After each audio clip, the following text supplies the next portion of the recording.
Assalamualaikum warahmatullahi wabarakatuh. Halo Sobat EB, balik lagi nih sama saya Anggara Dias Ramadan di program Talk Show Teras EB.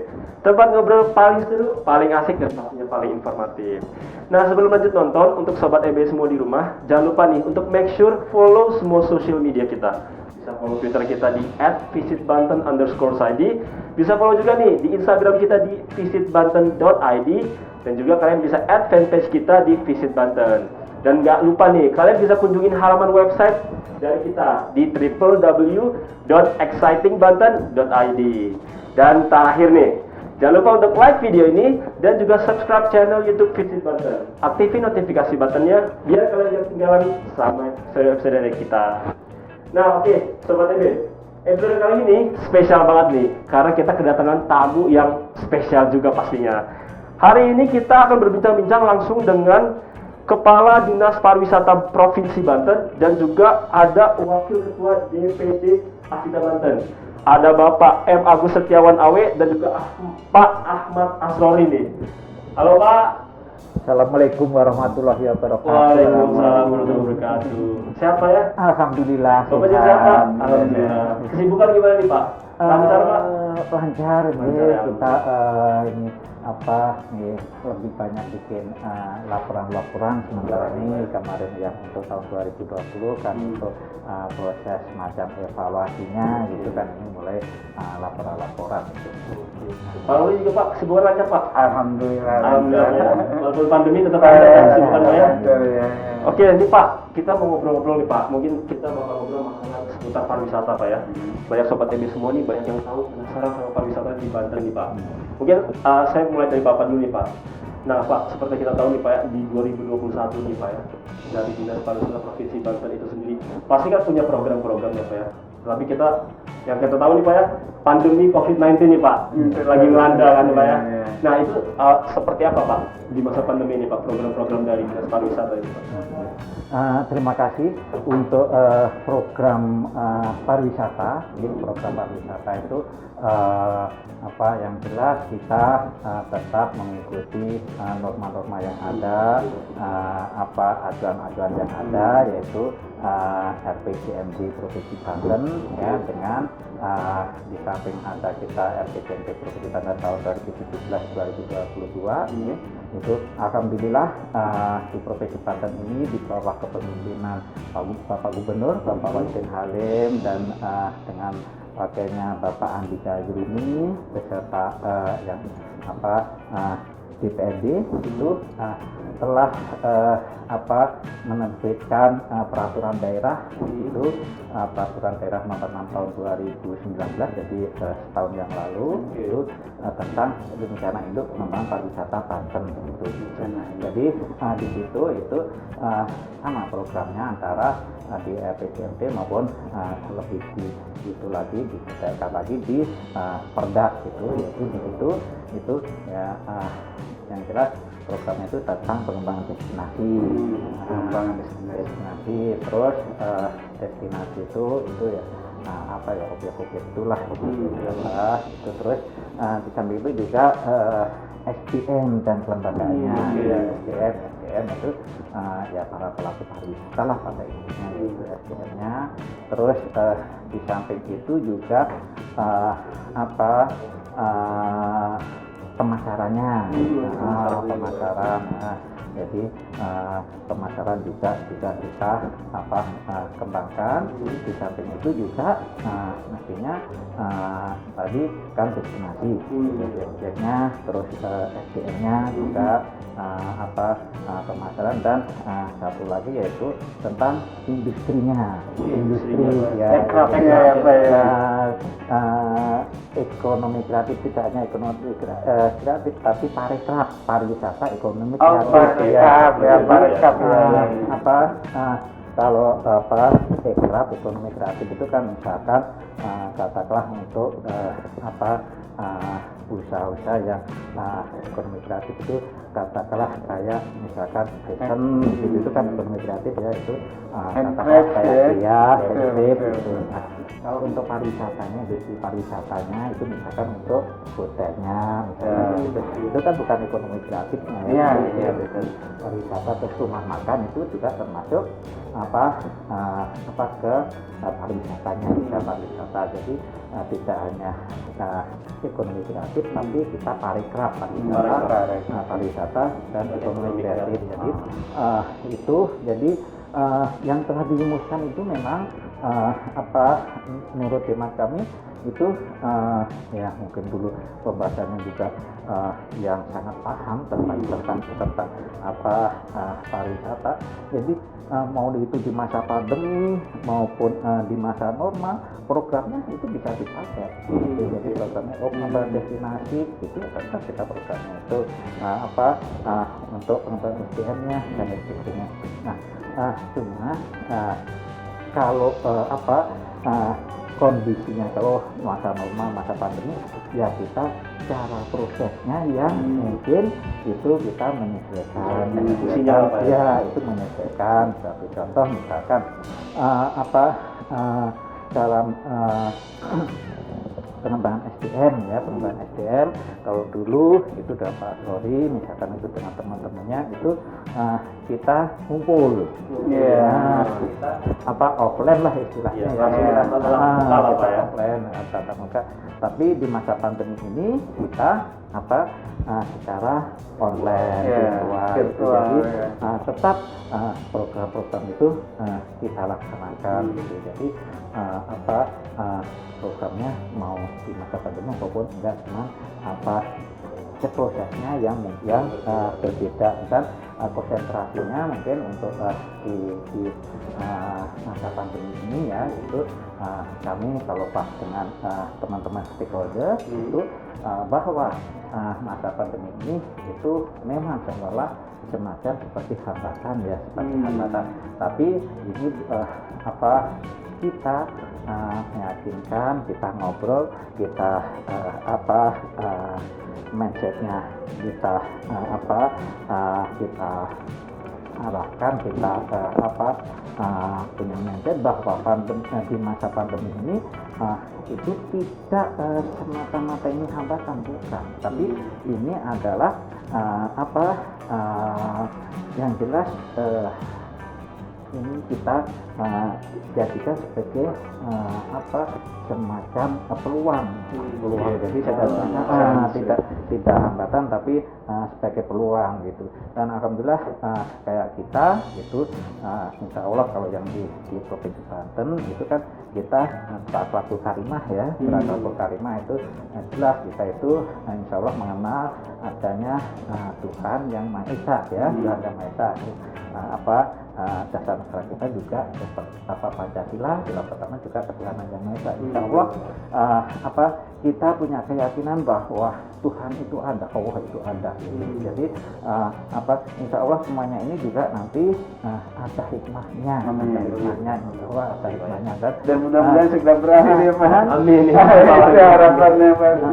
Hikmahnya banyak itu, Jadi di masa pandemi ini yang jelas di usaha pariwisata itu tidak sedikit yang termotivasi untuk meningkatkan kualitas. Meningkatkan kualitasnya itu tidak sedikit. Jadi dalam arti meningkatkan kualitas itu ya kalau misalkan SDM-nya juga katakanlah suatu industri pariwisata tidak jelas ada SDM-nya ya itu di hotel atau di rumah makan atau apa, SDM-nya ditingkatkan, kompetensinya mungkin ikut sertifikasi itu. Nah, nanti juga katakanlah ikut sertifikasi kompetensi, standar itu, dan untuk SDM-nya. Untuk industrinya pun juga peningkatan kualitas. Jadi kita mungkin kayak Pak Slori ya di Adita mungkin sering di lapangan. Kualitasnya di usaha industri pariwisata banyak peningkatan gitu. Jadi yang jelas tadinya katakanlah apa untuk cuci tangan nggak ada, sekarang ada. Jadi fasilitas itu, CHSE-nya CHSE-nya ada. dipersiapkan, Jadi betul. itu sebetulnya seperti CHS itu tidak hanya untuk pada masa pandemi, itu sebetulnya, di betul. masa normal pun juga kebersihan Ya, perlu yang paling kan, penting, ya. cuci tangan, terus apa katakanlah ya menjaga kesehatan itu perlu gitu ya. Betul, betul. Tidak terlalu berkerumun itu juga perlu, jaga jarak itu perlu lah. Ini di masa pandemi lah itu insya Allah teman-teman juga termotivasi untuk peningkatan kualitas itu, peningkatan kualitas. Jadi SDM-nya ditingkatkan, industrinya ditingkatkan, itu juga untuk meningkatkan kualitasnya. Nah untuk katakanlah untuk destinasinya juga kita juga ada ada semacam guidance, ada semacam acuan katakanlah untuk destinasi kita katakanlah ini yang penting untuk kebersihan bisa cuci tangan dan sebagainya. Kita alhamdulillah karena adanya Perda 6 itu kita sudah mulai berusaha untuk semacam membantu sarana pariwisata yang sifatnya katakanlah kalau di dinas pariwisata itu yang sifatnya kecil-kecilan, ringan-ringanan lah, itu misalkan bikin toilet yang yang kecil-kecilan itu untuk kebersihannya, ya untuk kebersihan misalkan nanti di tempat wisata itu ada toilet bisa untuk cuci tangan dan sebagainya, itu juga untuk peningkatan ke CHS itu untuk paling penting adalah penerapan jalannya lebih baik lah Pak. Betul. Nah, dan itu juga untuk di pariwisata kita jangan lupa memang seolah-olah di pariwisata itu anggarannya nggak terlalu besar, anggarannya mungkin ya nggak terlalu besar, tapi untuk di provinsi ini itu bahwa untuk kepariwisataan itu tidak hanya di pariwisata gitu. Jadi pariwisata kayak Pak Asro itu juga tahu bahwa untuk katakanlah sampai ke tujuan objek wisata tertentu misalkan itu juga perlu adanya jalan. Jalan juga di provinsi Banten ini di kepemimpinan Bapak Wali Sinar Sudah Pak ya semua ke jalan itu juga ke menuju ke tempat-tempat pariwisata juga akses ke destinasinya sudah bagus ya, sudah lebih baik. Dicor semua sampai sumur itu lah yang jangan lupa di situ juga ada jalan provinsi, ada jalan kabupaten kota. Tapi insya Allah yang jalan provinsi itu sudah semua jauh lebih baik. terus kita lihat juga misalkan kawasan Kesultanan Banten gitu. Salah satunya perkembangannya ya betul. Itu kan begitu akhir-akhir ini. Wah mega itu betul Pak. Ketimbang itu kita jadi kalau melihat untuk katakanlah apakah provinsi Banten ini sangat mendukung pariwisata, sangat mendukung itu sangat mendukung. Betul. Bahkan tidak hanya dinas pariwisata tapi semua juga digerakkan untuk mendukung pariwisata. Kawasan Kesultanan itu terus terang aja memang kalau di sana dinas pariwisata misalkan membangun semacam itu kan juga secara teknis nggak memahami ya. Ya jalannya itu di PUPR-nya ya. Sinergi lah Pak ya, saling membangun lah Pak ya. Itu jadi semuanya itu di Banten untuk dukung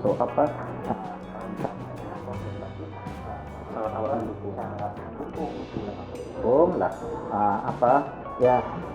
kalau dilihat dari kepariwisataan meskipun kita ini pandemi terus terang aja aktivitas pariwisata di Banten ini itu juga relatif normal saya rasa ya. Ini juga dari indikator misalkan katakanlah kita jumlah wisatawan di tahun 2020 itu kan dari Maret sampai nyampe sekarang kan itu masa pandemi ya.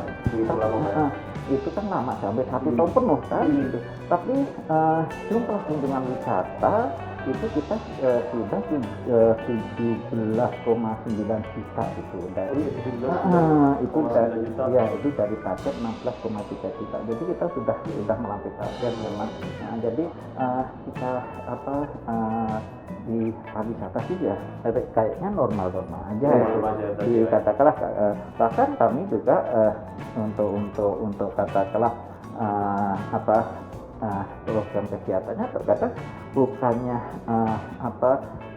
gimana narik wisatawan sebagainya juga enggak, tapi kita justru terkadang melakukan pembatasan misalkan kemarin ya di libur Natal tahun baru libur Natal tahun baru itu kita justru melakukan pembatasan yang tadinya mungkin yang dulu itu kita narik wisatawan dengan melaksanakan event dan sebagainya, kita ada misalkan ngundang artis dan sebagainya. Nah, ya, ada live performance, entertainment-nya lah. Ada itu kembang api dan sebagainya misalkan. Nah, itu memang perlu kadang untuk peningkatan perekonomian dengan adanya itu. Tapi gitu, bahwa kesehatan, keselamatan itu adalah yang paling utama.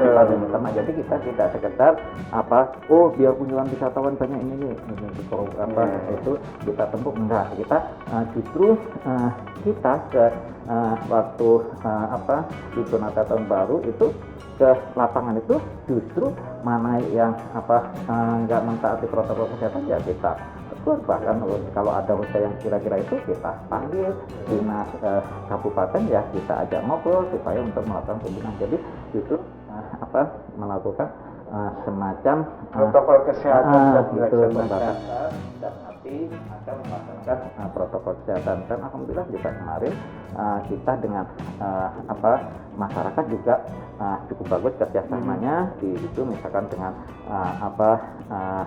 misalkan dengan Balawista ya, kita kan yang biasa kunjungan wisata penuh itu kalau pas libur Natal tahun baru kan pantai ya. Betul. Jadi kita itu juga dengan Balawista juga semacam ada pemberdayaan masyarakat yang difasilitasi oleh anggaran Pemprov Banten kita gitu. Jadi sudah cukup bagus untuk dari pemerintah. Jadi memang sinergisitas dari pemerintah, masyarakat dan stakeholder sangat baik Pak ya. Dan juga penerapan CHSE juga sangat baik di Provinsi Banten. Di CHSE kita dorong untuk itu. Kita juga untuk CHSE-nya ya, CHSE itu mulai sosialisasi itu awal Oktober ya Pak seperti ya. Awal Oktober itu dari Kementerian Kemenpar itu sosialisasi terus dia kan untuk sertifikasi itu bukan Kemenpar sendiri tapi itu kan dilelangkan ke suatu lembaga sertifikasi gitu. Nah, sekitar November itu sudah ada pemenangnya, sudah ada lembaga sertifikasinya. Di situ mulai pendaftaran itu kan langsung dengan sana. Nah itu kita itu yang sudah bersertifikasi CHSE itu 223 seingatnya, ya 223 yang sudah tersertifikasi ya itu CHSE. Jadi target nasional itu kalau nggak salah ingat saya itu 2000 ya. 2000-an. Target nasionalnya 2000-an berapa gitu. Karena difungsikannya karena difungsikannya CHSE walaupun masa pandemi tetap kita melakukan protokol kesehatan dengan standar CHSE biar menarik daya tarik kunjungan wisatawan juga tetap berjalan gitu. Walaupun itu di masa pandemik Mas. Makanya diberlakukan standarisasi CHSE. Jadi itu tadi katakan kalau targetnya ingat saya 2000-an, 2000 dibagi 34 provinsi kan per provinsi paling nggak nyampe 100 ya. Tapi di Banten ini sudah 223 itu juga sudah cukup cukup bagus. Kita kalau nggak salah alokasinya sekitar 180 kali lah. Mungkin alokasi provinsi lain tertarik ke sini. Waktu itu saya artinya Banten lebih lebih semangat untuk mendapatkan CSE karena walau bagaimana di masa pandemi tetap kita harus survive. Benar banget. Tetap harus ada kunjungan wisatawan dengan menerapkan CHSE. Makanya tadi sertifikasinya bahkan lebih gitu Pak Kadis ya. Jadi wisatawan yang datang pun merasa aman karena karena protokol CHSE diterapkan. Benar banget. Nah Pak, tadi Bapak sempat menyinggung nih tadi masalah tadi stakeholder juga sudah sempat disinggung dan juga masalah ekra. Nah, seberapa jauh nih Pak peran dari Dinas Pariwisata itu sendiri untuk membantu nih Pak para stakeholder dan juga ekra di situasi seperti saat ini Pak untuk tetap survive nih Pak? Kalau itu ya itu tadi setiap misalkan salah satunya misalkan setiap ketemu atau setiap ada kesempatan berinteraksi itu kita yakinkan bahwa masa pandemi ini adalah peluang kita untuk perbaikan kualitas itu tadi jadi peningkatan kualitas industrinya, terus peningkatan kualitas SDM-nya itu juga di Asita pun juga peningkatan SDM-nya ya SDM-nya tingkatkan kualitasnya, gimana cara melayani si wisatawan. Terus kalau industrinya ya misalkan dalam melaksanakan jasa travel itu katakanlah di kendaraannya juga ada protokol kesehatannya. Di situ juga ada cuci tangan, ada hand sanitizer, terus jaga jarak, social distancing-nya di situ nanti kan kalau misalkan itu sudah kata masyarakat atau pengguna jasa itu sudah yakin bahwa travel ini adalah yang sudah menerapkan CHSE, itu juga orang mau pakai. Akhirnya tetap wisatawan berjalan Mas. Iya benar. Berjalan. Cuman gitu tadi kalau terus terang aja untuk travel itu biasanya kan lebih banyak itu yang dilayani adalah ada wisatawan dari luar atau mungkin dari luar negeri ya kebanyakan. Nah untuk saat ini terus terang aja memang di Banten ini kunjungan wisatawannya itu cukup bagus, yaitu dari target 16,3 tercapai 17,9 juta itu jadi relatif normal. Tapi kalau dari segi travelnya mungkin usaha travel ini nggak begitu mengembirakan. Jadi tidak begitu mengembirakan, tapi belum mengembirakan, belum mengembirakan. Maksudnya gini, yang wisatawan kita itu memang banyak. Tapi itu biasanya wisatawan yang sifatnya kayak wisata keluarga. Karena lebih banyak kan domestik Pak.